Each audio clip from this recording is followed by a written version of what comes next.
अशी 3 जानेवारी पौष शुद्ध पौर्णिमा ते पौष वद्य अष्टमी कालाष्टमी ज्याला म्हणतात ती सप्तमीला आहे 10 जानेवारी.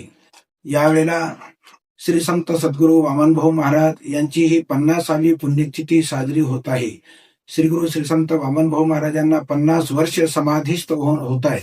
तेव्हा सर्व भाविकांना हा अतिशय आग्रहाचा निमंत्रणाचा भाग आपल्याला सूचित करतो, निमंत्रित करतो, विनंती करतो की सर्व श्री संत सद्गुरू वामनभाऊ महाराज भक्त मंडळीने हे 8 दिवस श्री क्षेत्र गहिनीनाथगड या ठिकाणी हजेरी लावायची. अखंड हरिनाम सप्ताह, भजन, कीर्तन, प्रवचन, हरी जागर, रामकृष्ण हरी जप, नवनाथ ग्रंथाचं पारायण, ज्ञानेश्वरी पारायण, गाथा भजन ही सगळी कार्यक्रम संप्रदायाचे कार्यक्रम होणार आहेत.